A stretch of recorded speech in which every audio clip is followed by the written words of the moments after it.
Belum diangkat menjadi nabi dan rasul, beliau memang seorang ahli ibadah yang tekun. Ia telah mengajak kaumnya menyembah Allah dan meninggalkan penyembahan terhadap berhala, melarang kemaksiatan dan kedurhakaan. Namun di antara sekian banyak kaumnya itu, hanya 2 orang yang mau mengikutinya. Mereka adalah Rubil dan Tanu. Rubil adalah seorang yang alim dan bijaksana, sedangkan Tanu seorang yang tekun dan sederhana. Nabi Yunus alaihissalam mengatakan kepada kaumnya, jika dalam waktu 40 hari mereka tidak mau bertaubat, maka akan diturunkan azab oleh Allah Subhanahu wa Ta'ala.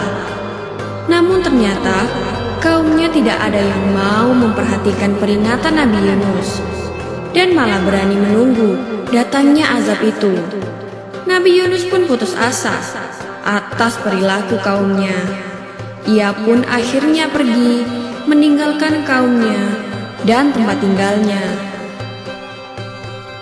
Setelah lewat 40 hari, tiba-tiba muncullah awan gelap di pagi hari, dan di siang harinya mereka melihat cahaya merah seperti api hendak turun dari langit. Kaum Nabi Yunus pun pada akhirnya ketakutan dan berbondong-bondong mencari Nabi Yunus, namun tidak ditemuinya. Lalu mereka bertaubat dan menjalankan ajaran Nabi Yunus, dan azab Allah Subhanahu wa Ta'ala tidak jadi diturunkan. Nabi Yunus alaihissalam tidak tahu harus pergi kemana. Ia pun akhirnya tiba di tepi laut dan menumpang pada sebuah kapal. Sebenarnya penumpang kapal sudah cukup banyak, dan ketika di tengah laut, kapal itu kehilangan kendali akibat dihantam badai dan ombak yang dahsyat. Semua perbekalan dan barang-barang sudah dikurangi, namun ternyata kapal itu tetap kehilangan kendali. Sang nahkoda memutuskan untuk melempar salah seorang penumpang ke tengah laut yang ganas itu. Maka diadakanlah undian di atas kapal, dan sampai 3 kali selalu nama Nabi Yunus yang muncul.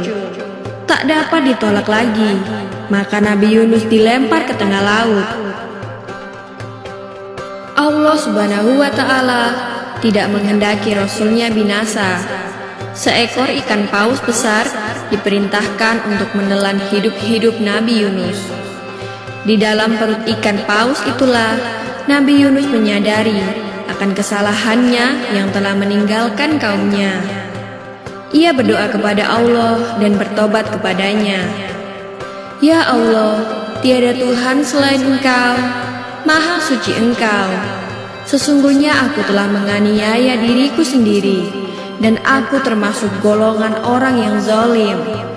Doa Nabi Yunus di dalam perut ikan paus. Atas kesungguhannya dalam berdoa dan bertaubat, maka dengan rahmat Allah Subhanahu wa Ta'ala, Nabi Yunus dikeluarkan dari perut ikan paus. Ia pun terdampar di tepi pantai dalam keadaan yang sakit dan lemah. Setelah Allah mengembalikan kekuatan dan kesehatannya, ia segera kembali ke kaumnya. Tak disangka, ternyata kaumnya itu nampak menyambut kedatangannya dengan gembira.